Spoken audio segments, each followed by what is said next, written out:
Here's a question for you. What do Pogs, Pokemon cards, and Beanie Babies all have in common?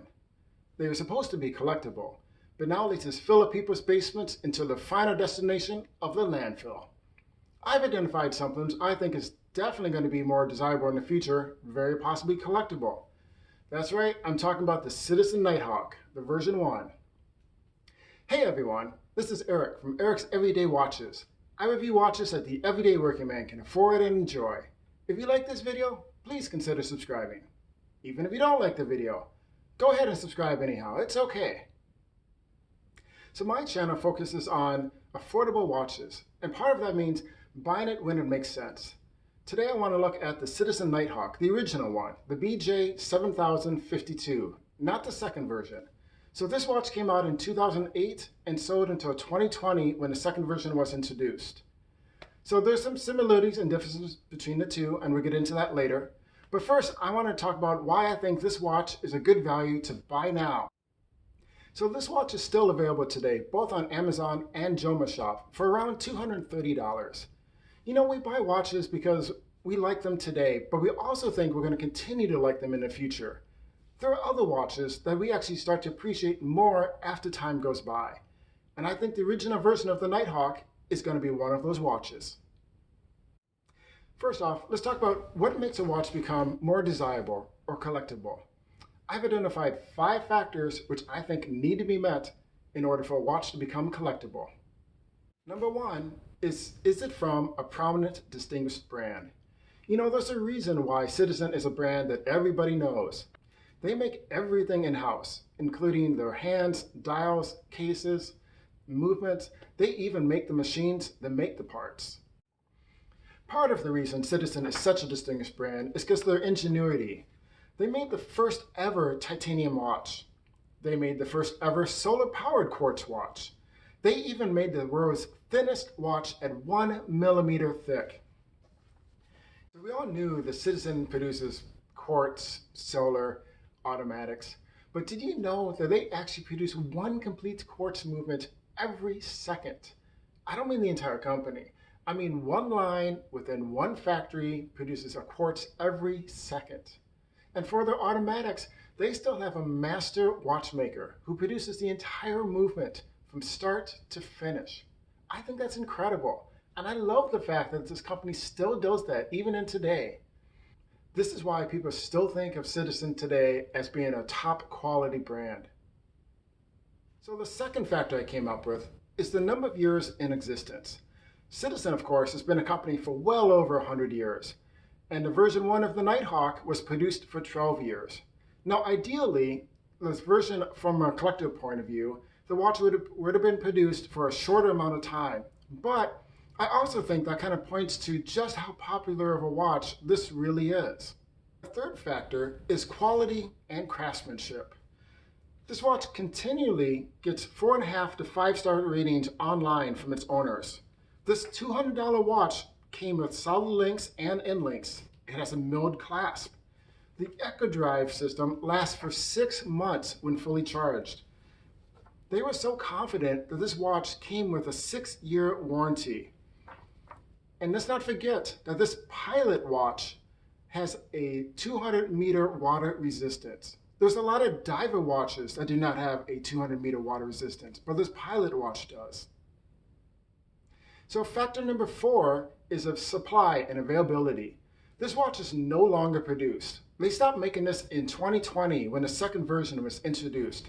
You know, I looked at the Citizen.com website, and interesting enough, that they actually show a picture of this watch, but they list it as out of stock, which makes me feel like it must have just recently gone completely out of stock for them, because otherwise, why would they even mention it on their website? Now, you can still get this watch, as I said before, from Amazon and Joma Shop for around $230. But the fact that this watch is no longer produced means it's only going to get harder and harder to find as the time goes by. So the 5th factor is, and this is a big one, nostalgia. I think more people who are not even fans of Citizen watches in general seem to like this watch. There's a large following for this watch. And actually, I turned out to be one of those people. This is one of the first watches I ever bought when I started collecting a couple years ago. And even today, this is the only Citizen watch I actually have in my collection. I don't know, there's just something about this watch that is so appealing. And I think everyone seems to agree that version 2 feels like you're getting less watch for more money. And that's one of the reasons why I think this watch is going to continue to be more and more popular, and people are going to seek it out in the future. Now, this is not uncommon. I bet if you take a moment, you could think about other products in other industries where the new model just was not as popular as the original. So why do people prefer the original? They obviously have a lot of similarities. They both have duro time. They both come with a 42mm case. They both take the 22mm band. They have signed crowns, and they both have the 200-meter water resistance, as well as the eco-drive movement. So more important than similarities are the differences when it comes to these two models. Now, before I made this video, I thought there'd be a big list of differences between these two models that I could point to.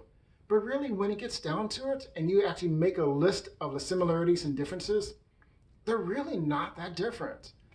I think there's just a handful of poor design decisions, which was the tipping point of why more people prefer the original version to the new version of the Nighthawk.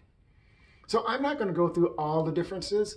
I'm only going to point out the ones that I think were the tipping point of why people want the original version. So design choice number 1 comes down to the band.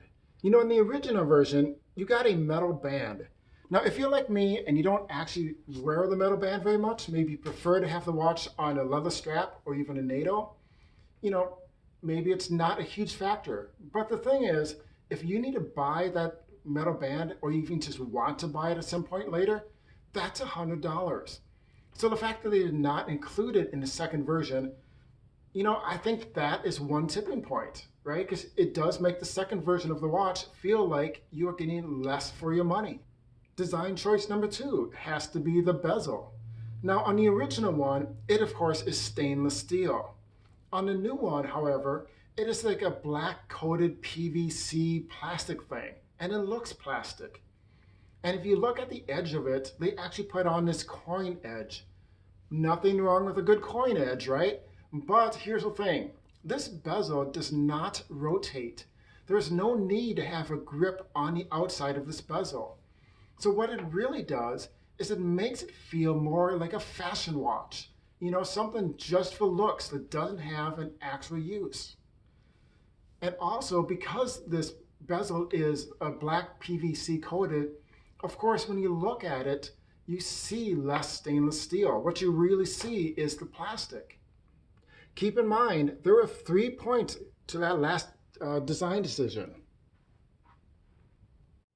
Now, design decision number 3 has to be the numbers and the indices. In the original one, they were applied. They were surrounded by stainless steel. But in the new Nighthawk, the numbers and indices are actually flat. They're just painted directly on the dial. They're not raised. They're not surrounded by stainless steel. They're not even raised ink. Version 2 of the Nighthawk, it looks fine. There's nothing really wrong with it, but it just doesn't look as appealing as the original. So there's a term in the design community called gestalt. And what that means is that the whole is more than the sum of the individual parts. And I think that's what's happening here. So these 3 design choices, alone, they did not make or break this watch. But when you add them all together, it tips the scale. And sadly for Citizen, it tips it in the wrong direction. So I realize a lot of my criticism here is about the watch not being more stainless steel. And I'm not saying that every watch needs to be stainless steel. Look at the G-Shocks, right? They are not stainless steel, and that completely works for that style of watch. But a pilot watch is different. So I think pilot watches hint back to that golden age of aviation. When Chuck Yeager was a test pilot, and breaking a sound barrier seemed like something that's both impossible and exciting, right?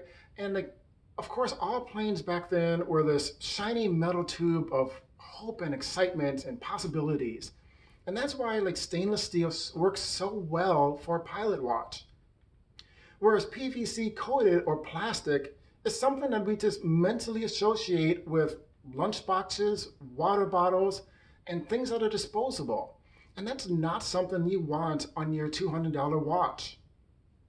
I have numerous pilot watches in my collection. They're kind of my thing. That and chronographs. Somehow they just kind of showed up in my watch box one day.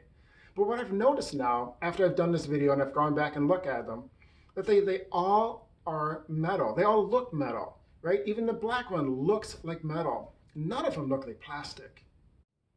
So let's just quickly go over the specs for this watch. You know, for the 3 or 4 people out there who are not familiar with the specs of the original Nighthawk yet. So this watch came with the EcoDrive movement, the BJ7000, which had a 6-month of power reserve when fully charged. As I mentioned before, the case is 42 millimeters and the strap was 22 millimeters. Now the thickness of this watch is 13 millimeters, and that is from the top of the mineral glass. Unfortunately, it was mineral glass. I mean, unless you happen to pick up the European version, which I hear had a sapphire. I don't know why the US version did not. But the one you're most likely going to get on Amazon or Joma Shop, yeah, it's going to come with the mineral glass. There you have it. Let me know in the comments below. Are you a fan of the version 1 Nighthawk? Are you a fan of the version 2 Nighthawk?